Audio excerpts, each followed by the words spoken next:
Hello, everyone. You are listening to the C Squared podcast with Cori and Curtis. We are here today with the illustrious Michael Sweet, and he's going to talk to us about some of his projects, some things in the biz, all sorts of fun stuff. So first, I just want to say thank you for being here with us today.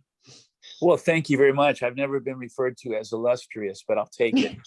Hey, as a childhood fan, you are illustrious to me. So well, I'm definitely an aging illustrious, if I am illustrious. I'm getting up there in age, but you know what? I'm enjoying every minute of the ride. It's great.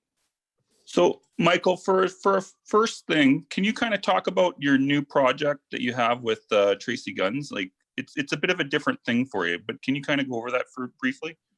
Sure. Basically, a few years back, or close to a few years back, Tracy sent me a song. And this is after we had developed somewhat of a relationship, and I had met them and gone out to an LA gun show with Lisa and started developing a relationship with him. I really like Tracy a lot. We've become friends. I hope he likes me as well. And he sent me a song, and he said, "What do you think?" And I said, "Yeah, really cool, man." And he goes, "You want to sing it?" And I said, "Sure, yeah, that'd be great." I was actually in Michael's. In one of the Michael's chain stores, and he said, I said, "Sure," and I didn't know that he actually meant the entire album. That's awesome.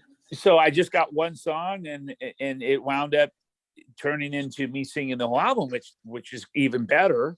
Mm-hmm. But you know, it took a little while to kind of confirm everything based on I wasn't writing the lyrics or the music. So when I got the first lyric, it was a song called Witches. And I read it. I was in bed with my wife having a cup of coffee, and it was about burning witches. And I thought it was April Fool's. I had to check the calendar. Mm-hmm. And I said, "Guys, I'm not singing this. I can't sing this. I can't alienate my fan base." So it took quite a while to figure that out and to have all the lyrics rewritten. Yeah. And once the lyrics were rewritten, and then I approved them and I felt comfortable singing them, I started singing vocals, and then I turned the vocals in just maybe 3 or 4 months ago, not that far back.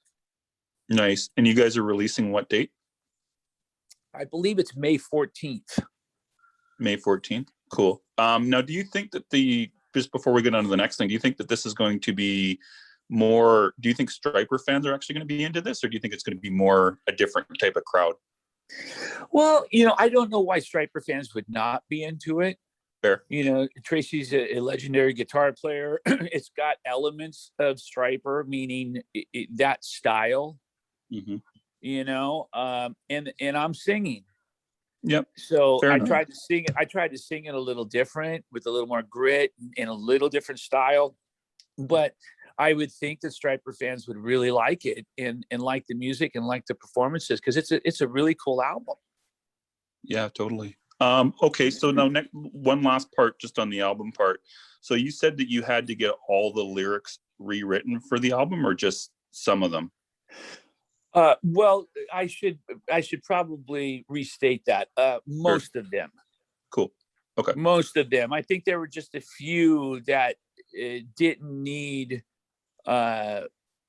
complete rewrites, just tweaks here and there. But for the most part, they all needed to be rewritten. Fair. Okay. So you're not the primary songwriter in any way, shape, or form on this. It's mainly just Tracy then, right? Well, Tracy wrote the music, and then everything else was collaborated upon in terms of, kind of piecing things together, the melodies, the lyrics. I was a part of that. So the way everything was just split up 4 ways. Cool. Okay. Just wanted to clarify on that. So I am a writer on the stuff, but I mean, I didn't write the songs like I normally do 100%. You know what I mean? Yeah. No, I just wanted to clarify what you meant on that one. Yep. Okay. So now switching over, we wanted to get into social media for a little bit. So can you kind of go over how you are always able to come up with engaging content? Like, you're always on Blabbermouth, people are always picking you up for, like, Presswise. And I mean, you've been in the game for a long time. It's not usual for someone that's been around as long as you have to constantly be able to stay in the news each press cycle. How do you do that? How do you manage to keep that going? Well, I think there's a number. That's a multiple answer question. Fair. The first one being, I love the fans. Cool. And I take the time to show the fans my love and adoration for them. Yep. I mean, a lot of other artists literally have a secretary handling their social media. Mm-hmm. Mm-hmm. They don't even do their own social media. And what you see is what you get with me. I handle every post on my Instagram, on my Twitter, and on my Facebook. There are a few posts, like when I give the label access, they'll go in and put up some posts. You can usually tell the difference between what's coming from me and what's not. Yep. But I'm very engaged with the fans because I care deeply for the fans. That's awesome. That's definitely a common thread we've seen with more like successful modern bands is they break down that wall that a lot of bands used to have between themselves and the fans. Absolutely. And, I live by that old saying, actions speak louder than words. You can say all you want, I love the fans, but if you're not on engaging the fans and making them a part of your world, then how much do you really care for them? 100%. That's my opinion. Maybe I'm wrong about that, but I think you're definitely not wrong. Yep. It's a fair opinion. And and then the other answer to that is I am a unique guy. Mm-hmm. I have, I'm very passionate about issues at hand, but I also have a really deep sense of humor. Mm-hmm. And I'm a clown. I'm a class clown. Mm-hmm. I'm that guy that's always making everybody laugh on the bus, or at least trying to. Mm-hmm. But at the same time, I'm very passionate about serious issues at hand, and I'm a deep person. Mm-hmm. And I think with that combination, the things that I post, it makes people laugh and makes people go, what the hell did he just post? and then it gets picked up by blabbermouth, Mm-hmm. And sometimes, misinterpreted, and that clickbait kind of mentality over there. But, I'm just grateful that people want to hear from me, even if it's once a year. Thank God it's a little bit more than that. So pretty cool. Yeah, I agree. So now, do you ever kind of do anything where it's like, I wonder if this will get picked up intentionally ever? Because I mean, sometimes it almost seems like you got like a plan on how to get noticed. Not really. Not really. I mean, I will, when there's a project coming out, I will definitely post stuff. Yeah. That engages people. Cool. So there's a plan there to get the word out or whatnot. But I mean, whatever comes out of my mouth or my fingers is just who I am. If you lived with me on a daily basis, you would see that. Fair. And it's just that it just so happens that some of what I say, or maybe a lot of what I say, makes people go, what? Yeah. But that's me. Fair. That's my personality. Fair. Okay. Mm-hmm. So there is a plan, but there isn't a plan. It's kind of on a whim, is what you're saying. I mean, the plan is you're getting my personality. I'm not sitting down thinking, okay, so what can I say and how should I say it so it creates controversy and I get put on blabbermouth. Yeah. Okay. I never, that thought never goes through my mind. Fair. No, and that's probably why you get such a good response from your fans, is because even when it's like, what? You're still really genuine, and it's very apparent that it's not staged, if that makes sense. Well, I mean, I made it a point, maybe 10 or 11 years ago when my wife died. From that day forward, love it or hate it, to be 100% real. Cool. Mhm. So in other words, if I'm in a restaurant, someone comes up to me and I have a drink, a bourbon, and someone says, "Hey, what are you drinking?" I'm not going to tell them I'm drinking root beer Mhm. because I don't want to offend them. I'm going to say I'm enjoying a glass of bourbon, and if that offends them, so be it. I don't want to. I don't want to live a facade. I want the curtain to come down, and I want people to know who I am 100% and get the real Michael Sweet. And love it or hate it, when I go to my grave, at least people will say, "Well, he was real." Yep, 100%. As an I aside, try. I really try. And I've met too many people in this business, whether it's the Christian music industry or the mainstream music industry. I've met too many people where you see one thing in an interview and then you meet him backstage and it's an entirely different situation. yeah, And you're just kind of going, where's the real person? I want to meet him. Mhm. yep, yep, And you get what you get with Michael Sweet, online, in person, love it or hate it. yep, 100%. So, Michael, we want to go into the next question. So we only got like a limited amount of time. We wanted to talk about management. So I'm going to let Cori take over on this because this is her area. Yeah. Oh, I don't know if it's fully my area yet because I'm just getting started in management myself. Yeah. And from somebody who's been in the business as long as you have and has worked with as many people as you have, I'm just really curious what kind of red flags you think bands should be looking out for when they're either approached by a manager or starting to approach managers as they grow. Well, I think, 9 times out of 10, maybe not quite 9 times out of 10, maybe 7 out of 10. It's usually money driven. I think you need to try to have a good sense and feel for that when someone's trying to just use your name and or likeness to make a buck.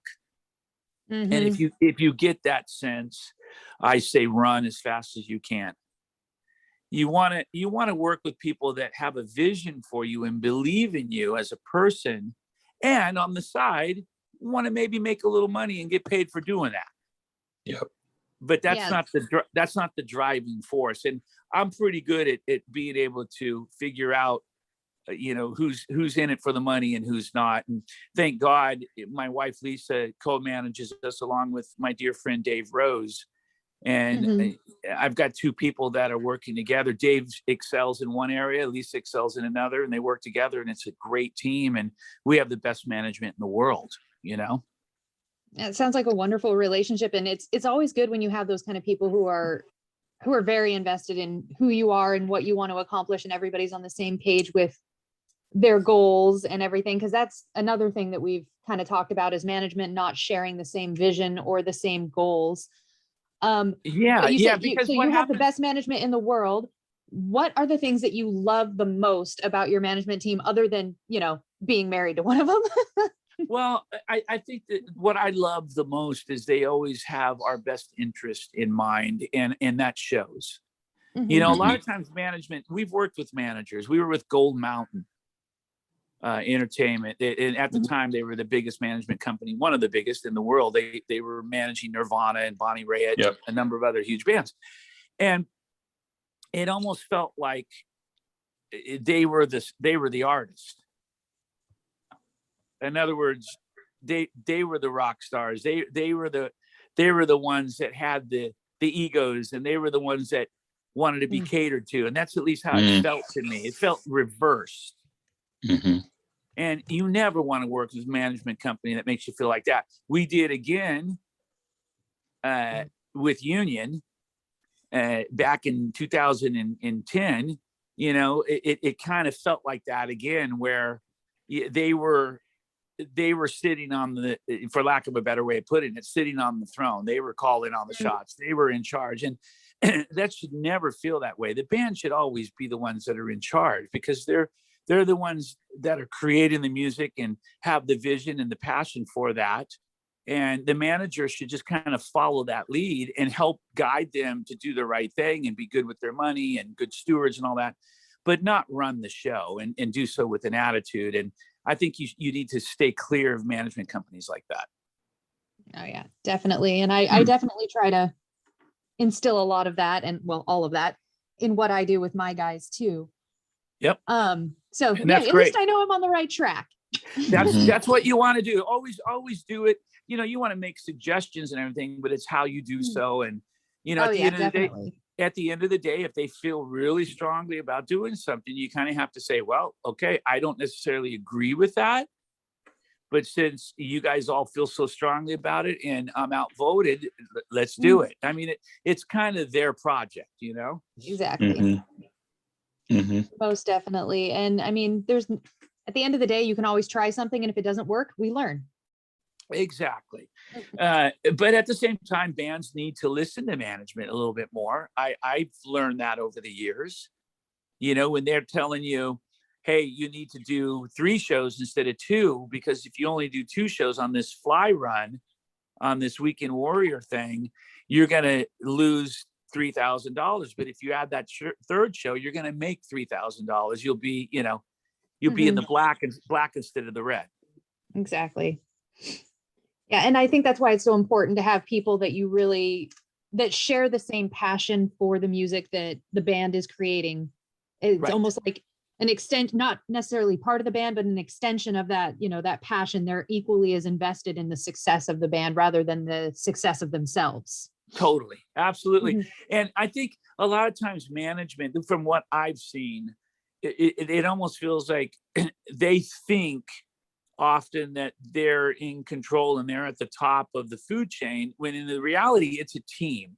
You know, everybody has their own role and everybody needs to work together to make that team win. And sometimes managers don't think that way. At least some of the management companies I've worked with, the really big ones, you know, I've seen it all over the years. So right now we're very happy with management that we have in place, and we couldn't be more thrilled. Oh, well, and it's great that you have that solid team. And I know we're starting to get to crunch time, so I'm going to switch topics on you one more time. So, but first, thank you for all of that. That was amazing insight, especially for a newbie like me. But I think if you're as a newbie, here's the deal, as a newbie, if you're smart, which you are, you sound very smart. That's number one. And number two, if you have integrity, if you do things in an honorable way, you're going to be fine. Oh, well, I'll definitely do my best on everything. So it's like I always say, I don't always know what I'm doing, but I always do my best. So and that's all you could do. And that's it right there. That's everything. And you do so with honor and integrity, and on the up and up, you're fine. You're going to be a great manager. Well, thank you. I have Michael Sweet's vote of confidence, so my day is good now. She is now posting this as a testimonial on social media. So yeah, please. Well, thank you. But so to switch gears, I wanted to talk about your Patreon a bit. I've seen some bands be really, really successful with their different Patreon levels and getting fans really invested. And I just was curious, what kind of things seem to really work for you with Patreon? Because I've also seen some bands fall flat with it. Right. Well, I'm learning. We're all learning as we go, that it's all about engagement and, you know, engaging the fans. The fans just want to hang out with you, and they want to talk to you. That means more to me than, you know, sending them a free t-shirt or sending them a free poster or what have you, is your time. And we're learning that about Patreon, and we're doing a lot of things. We're going to actually start adding more content, things like more listening parties and songs before other people hear them, and things like that. That's what really engages the fans. And so far, our Patreon page has been doing fantastic. It's a slow builder, but I think that's the case for everybody. And we're doing really well, and people seem to be really loving it. Yeah, and that fan engagement that you can get. I've seen some where it's like, you know, a certain level, we'll add you as a friend on Facebook, and that's like their most popular level, because fans really want that engagement with the bands, and breaking down that wall even more is so beneficial to just everybody. Absolutely. I mean, honestly, if we were to have like pizza night on Patreon, it'd probably be the most successful thing, because just hanging out, talking to us, and we're all eating pizza and like, hey, how did you get that tone on loud and clear? And then I'm taking a bite of pizza, going, well, I plugged into a Rockman, into a Marshall, and then everyone comments like, yeah, oh, cool. It's just hanging out and talking. That's the fun part. Exactly. And I mean, and it's like I said, it's just beneficial to everybody because it makes the whole scene stronger when the fans are emotionally invested in the music, and they can be when that wall is broken. Exactly. And we're just on the same level when they know that we're people and regular folks like themselves, and we have so much in common. We're not these guys on pedestals who are above everybody. Yes, we're just regular folks, and when they realize that, it's really cool. Yes, it definitely is. It's wonderful to watch, especially when a smaller band starts to get bigger and how emotionally invested the fans become, and just this community that is created. Exactly. I love it. That's right. Yep. All right. And I think we're down to like our last 8-ish minutes now. So just one more thing I wanted to touch on. So you've done a bunch of collaborations. You've collaborated with George Lynch, Tracy Guns. And I know that, other bands are going to be curious about this. How do you find your collaborators? And are there any do's or don'ts they should be aware of before reaching out to somebody? Well, I mean, I have been approached by many people over the years, and I've gotten red flags, and I haven't done those projects. What kind of red flags? Whether it's a chemistry, or whether it's I hear the music and I don't care for it, or I read the lyrics like witches and I don't like it. I'm like, I can't sing this. But see, with that project, what might have happened in the past is, had I said, hey, I don't like these lyrics, and then they would have said, okay, well, we'll have to find another guy because we're not changing them. Yeah. I mean, that stuff happens. Thank God everybody was willing to change the lyrics to accommodate my personal passion and convictions and whatnot. So it worked out. But, I've definitely passed on many projects over the years. And I'll do a project if I feel really comfortable doing it, if I have the time to do it, and if it feels right. And the Tracy Guns project just felt right. I like Tracy. He and I have been hanging out and talking a lot. I like the music. When I heard it, I'm like, this is cool. This is a little different. I like it. And everything worked out. Same thing with George Lynch. George has always been one of my favorite players. And when I was approached by Frontiers to do a project that was kind of Dokken-ish, they had suggested John Levin, who plays in Dokken now. And I said, well, why don't you get the real guy, the original guy, George? And Serafino said, yeah, do you know George? And I said, yeah, I'm buddies with him. So I reached out, and George said, let's do it. And it just worked out. So to me, that's always a sign that it's going to be good, is when everything works out so perfectly. And I've got many other projects on the books as well. I'm doing this thing with Joe Hoekstra, Nathan James, Tommy Aldrich, and Marco Marcello. I've got another Sweet Lynch album I'm doing. I got a solo metal album I'm doing. There's a lot of projects going on. And that's why I said illustrious at the beginning. Well, it's crazy. I look at the calendar and I start to hyperventilate, because I think, oh my gosh, how am I going to do this? Because I'm Mr. OCD and ADHD and all this stuff. So I really hyper focus and try to perfect every project. So when I see 6 projects on the books, I start thinking beyond the one project I'm involved in right now, and it starts to become a little overwhelming, but in a good way. I'm just thankful to all the haters on Blabbermouth and these other places that say Michael Sweet sucks, and he doesn't amount to anything, and he's lucky to pull 10 people in a club. All these projects really annihilate those words. Yep. And at the end of the day, I don't have to say anything. Because those are my words right there. Like, well, okay, while you're sitting wherever bashing me, I'm doing things and making the most out of my life, and I'm very happy doing that. So what are you going to say to that?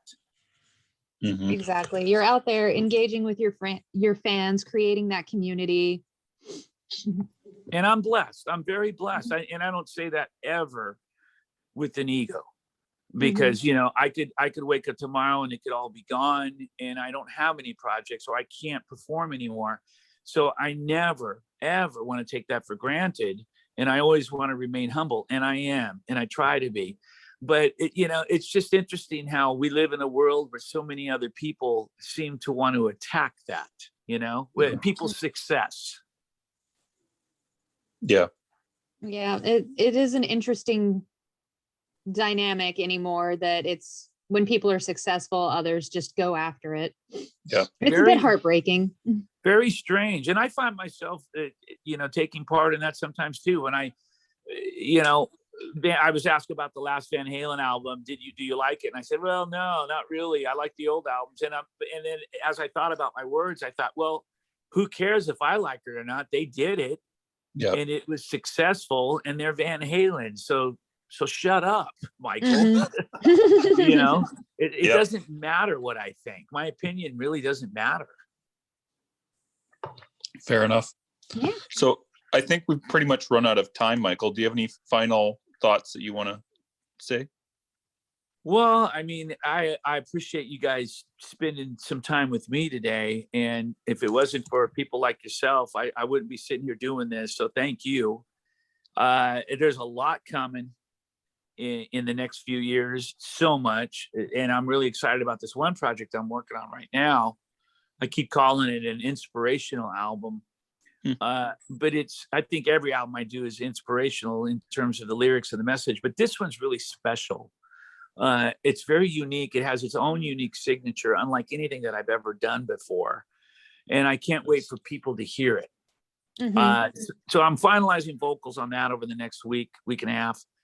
And, I'm just enjoying the ride. I'm on a crazy ride, and it's going up, and I'm so thrilled that here I am, almost 58 years old, and I feel like an 18-year-old. That's awesome. That's awesome. That is amazing. Yes. Alrighty then. So party on, Cori. Party on, Curtis. Party on, Michael. Yes, I will party on with my cup of coffee, and I'm going to go get another. My kind of party. I got a meeting, and then I'm going to start singing. And I appreciate you guys taking your time out of your day to talk to me. Oh, we're very grateful that you came and joined us on the show. My apologies.